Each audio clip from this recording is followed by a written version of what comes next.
Hey guys, welcome back to the Pulling Curls podcast. Today in episode 193, we are visiting a favorite episode of mine. We're talking about splitting chores. Let's untangle it.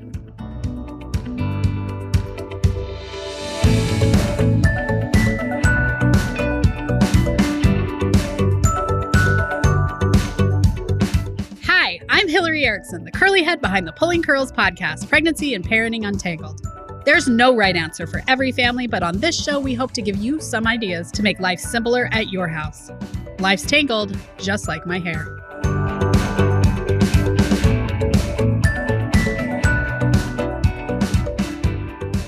Okay, why did I pick this episode? It's pretty popular, I have to say, and it's something that everybody struggles with. I see this echoed so much on social media, and I think it's a fun episode to listen to me and my husband sort of hash out who does more around our house, because there's always going to be points where you feel like you are carrying the load. And in reality, there's always points that your partner is carrying the load. So yeah, let's take a listen. Well, hello, Mr. Erickson. Welcome to the Pulling Curls podcast. Hello, Mrs. Erickson. So fun to be here. I don't actually respond to Mrs. Erickson. That's your mom.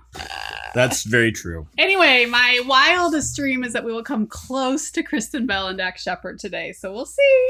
We'll try to keep it civil. All right, so I want you to describe our chore system. It is a chore system that I mostly created while I was the loner stay-at-home mom, but I want you to describe it for the people at home. So we have specific days that are devoted to specific rooms. So for example, we do our kitchen on Monday, we do our bathrooms on Tuesdays, we do vacuuming of the entire house on Wednesdays. Thursday you tend to work, and I'm teaching, and plus got a bunch of other stuff going on Thursday, so that's kind of a light day. And Friday is really just kind of catch up where other things didn't happen before. Primarily, that's kind of catch up on laundry and finish additional laundry for the week and things of that nature. Saturday is kind of our big clean, doing the cleaning schedule with the kids and getting them involved and making sure that we're all, at least for 20 minutes, very focused cleaning and get it done really quick, and then we can move on with the rest of the day. Okay, so how do you know what's supposed to be done?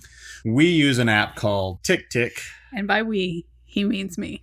Well, no, I use it to keep track of what's on my list of things to do that day. So the Tick helps me communicate to you what it is that has been done and vice versa, so that when, for example, if I am teaching in the morning, come back, then I know what I need to focus on the rest of the day. Now, that's been really useful. We've also learned over the years that there are certain things that are on my list or that are things that I have to do that don't actually qualify or that don't make your list on Tick. For example, folding laundry, things of that nature. The folding laundry just has to get done. It's not on the list. So yeah, but you can make your own lists on Tick, right? Yeah, I have my own blog list. Yes, okay, just checking. I have my own lists as well. And how much time would you say on average cleaning takes? With Monday and doing the kitchen, sweeping and mopping, an hour, maybe an hour and a half. Wow, you're really slow at that. That's all right. I can edit that part out. So I have a super popular post called Why We Don't Have a Cleaning Lady. And one of the reasons is it really doesn't take that much time. Mondays is the worst because we have a ton of tile. And so at some point you have to sweep and mop all of that. Right.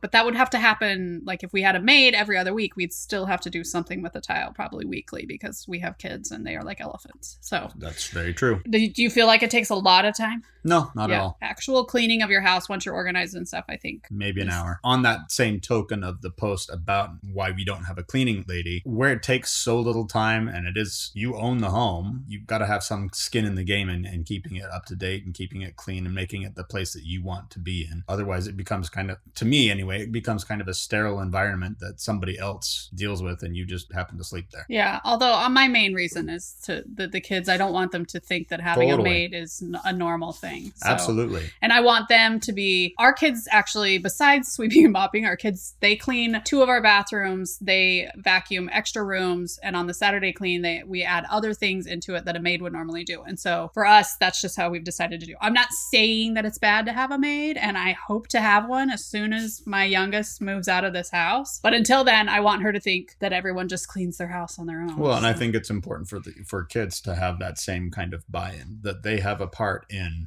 for sure. the place that we live. I will say that we stopped doing our kids' laundry when our oldest was 12 12. Maybe a little older than that. A little bit older than that. But we realized that if we want them to be learning basic life skills, they need to actually be doing it. And so particularly the two older boys have been doing their own laundry, not just folding their own laundry. They've been doing that for a long time, but actually washing and scheduling their own, when they've got plenty of dirty clothes, that they are actually taking care of their own laundry. They've been doing that now for quite a while. Yeah. And our youngest is 10. And I think probably this coming summer, we will transition her into doing her own. Her big problem right now is that we have it's no longer like a front loader, it's a top loader, and she can't reach the clothes in it unless she's on a stool. Yeah, she does have to get help to get the wet laundry out, but she does a pretty good job. Like, she'll do the towels by herself if she forgets to take care of the bathroom towels in the morning. She can take care of getting it started by herself, and really she can start the wash cycle of her own laundry pretty well. She's now getting to the point where if she's just tall enough, if she stands up on a stool, she can actually reach in, but it is a little bit easier for her to get some help to reach in, put it in, and she can run the dryer herself. Yeah. Right now, I think our chore system is kind of that you do the basic cleaning. Mm-hmm. I maybe do some deep cleaning and organize. Is that what you would say? Yeah. And I would say that I also, as I'm going about the week, looking around for other projects, because usually on Saturday we'll have the kids do an extra special cleaning, whether that might be cleaning corners of the walls where their hands touch a lot as they're going down the stairs or what have you, or something that because of our schedule of this week just didn't happen between you and I cleaning, but it is something that they can do. That's something that gets tacked onto their list. So I kind of look at that part of the organization as kind of my job to make sure that there's an extra job list so that we can pull from for the kids on Saturdays. Yeah. So if you guys are looking for more information on this family Saturday clean, I actually have a whole chapter about it in Family Routines, and I will put the link down in the show notes. That's not today's sponsor, but it is a super helpful thing for families if you want to get into a routine of cleaning together. Okay. So currently, Drew and I each have part-time jobs that we each work out of the home some, but we mostly, run Erickson Creative LLC. And so for most of our marriage, I was the one home 90% of the time. And now Drew is probably home a little bit more than me. He's definitely not as involved in the writing process of the blog, but he is actually the podcast producer. So he has a little bit more free time probably than me. So which is why I take up more of the cleaning duties myself.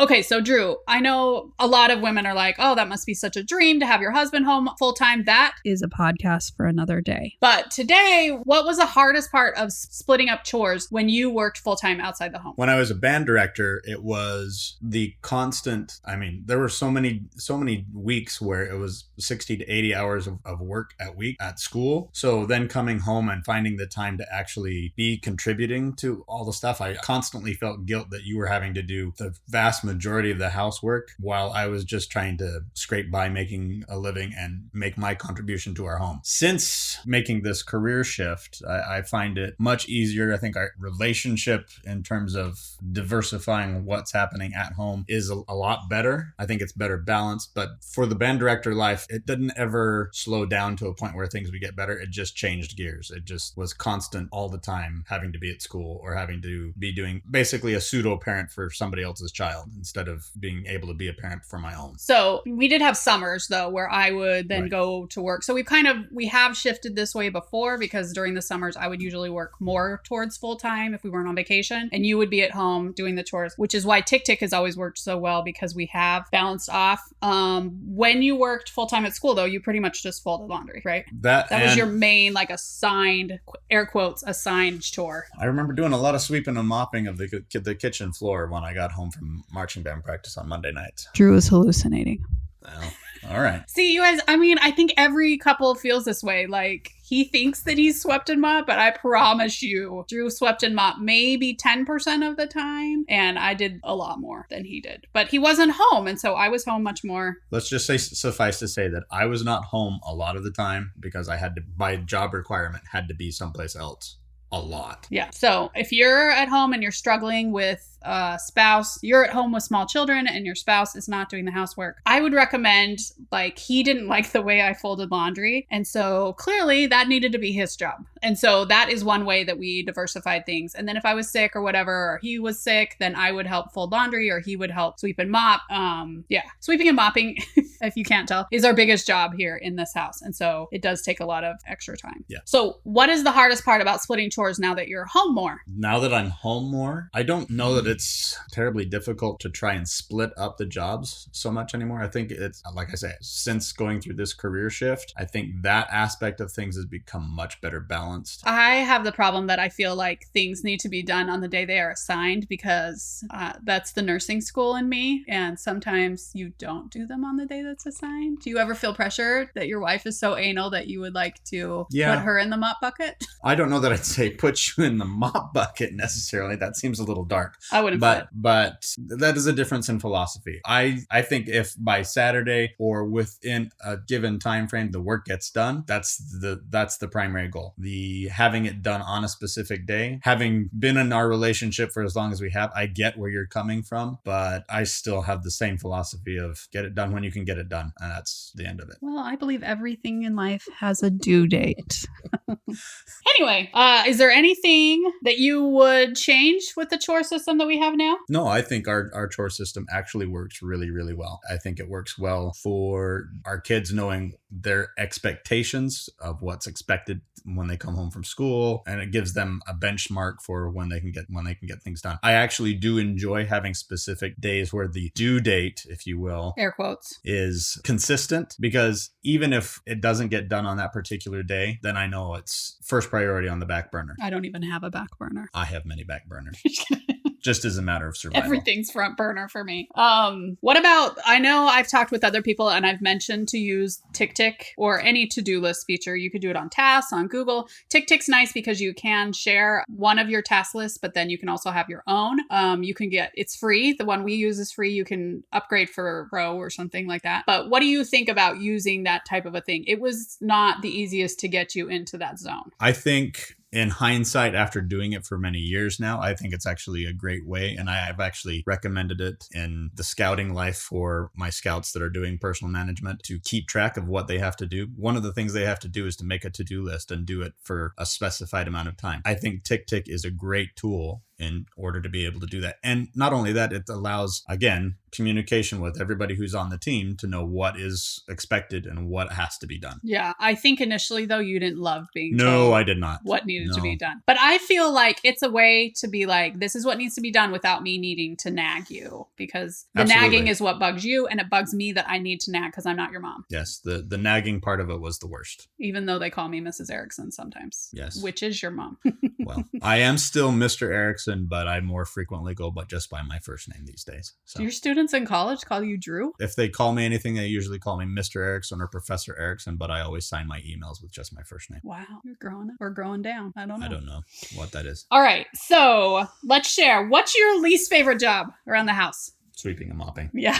I think you guys are getting a sense that it's just a long job, and it has steps, and there's a lot of like corners. Yeah, but I say it's my least favorite job, but anymore, because I've kind of got a system going. It's not as bad as it used to be. It used to be a lot worse. Well, and one thing that we do, it's the kitchen area that really gets the dirtiest. And so we do split up the other areas of tile in TickTick so that you kind of know where you're rotating to. And that makes it a little bit easier because we don't always need to sweep and mop the entryway because it doesn't get that dirty. Yeah. We also have a little robot vac that I will link to in the show notes. We had one robot vac commit suicide. It was so sad. And we bought a new one that I really like. You like the new guy? Yeah. And the robot vacuum has been so helpful. So if you guys are thinking about something that maybe both of you could love for Christmas, a robot vacuum. The robot vacuum has really been great in terms of getting the food particles falling off the table cleaned up, because I'll be honest, our kids are not great when it comes to cleaning up after dinner, about making sure that the counters and the table or the floor is cleaned up. So the robot vacuum is really taking care of that aspect of things. Yeah, and I love it. What's your favorite job to do cleaning wise? Probably doing the laundry, because one shot it's done. It's like 2 minutes. Mine's totally cleaning counters. I do enjoy cleaning counters. I'll agree with you on that one. I would say my second least favorite job is probably checking the water schedule.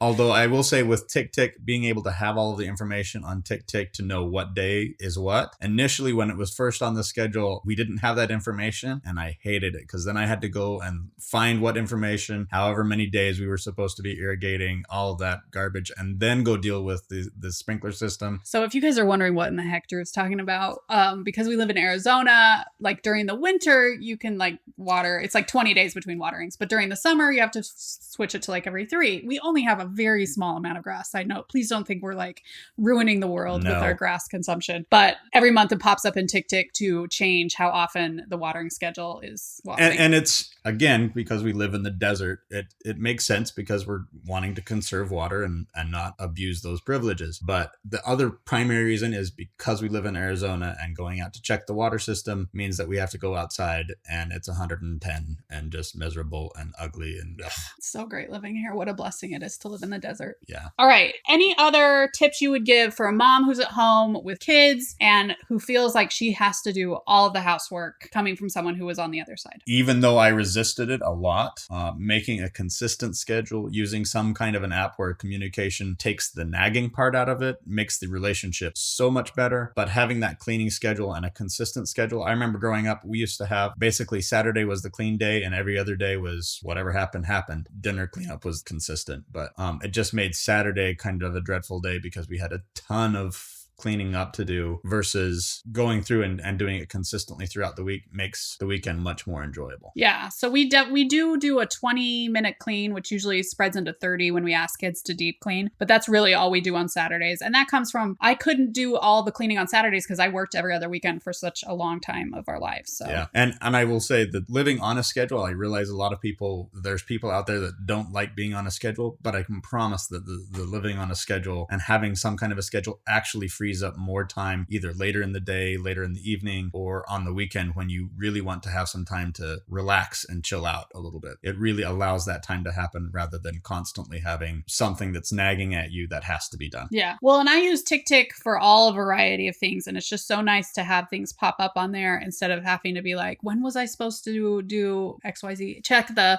watering schedule, when was I supposed to, instead of having, like, it just takes all that out of my brain so that I can just check TickTick, do the things and move on. I'm not stressing about them all the time. And we have certain things that they're not a weekly thing or a daily thing. That's a regular schedule thing. So it's nice to have TickTick kind of come up and remind you that oil needs to be changed or the registration needs to be done, so that we're not somewhere out of state when the registration becomes due, as has happened before. And then we are technically violating the law because our car's not registered. Things like that, things that are a little bit more far spaced out in terms of house maintenance things. It's really nice to have that on the schedule so that when it needs to be done, it pops up and there we go. Yeah. And again, there's tons of to-do apps. We started TickTick so long ago. There might be better ones now, but I'm never going to set up anything else because it just has everything set up already. And it is a little bit of a task to get it on there, but once it's on there, it's easy to add new things or whatever. Anyway, so if you're a mom who is feeling frustrated that your husband doesn't help or you don't want to nag him, TickTick might be a great thing.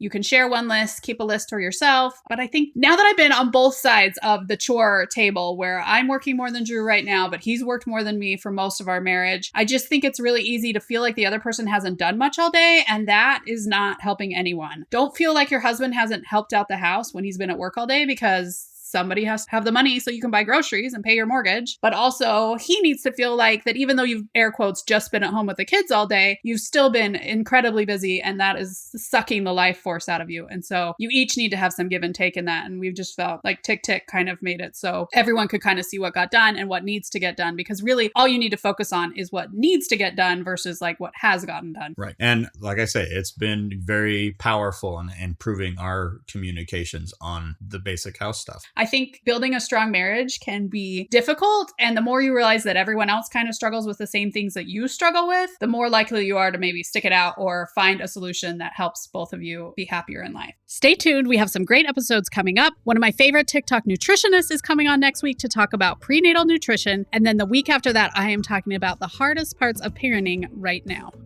Thanks so much for joining us on today's episode. The Pulling Curls podcast grows when you share us on social media or leave a review. If you do, please tag us so that we can share and send you a virtual hug, which frankly is my favorite kind of hugging. Until next time, we hope you have a tangle-free day.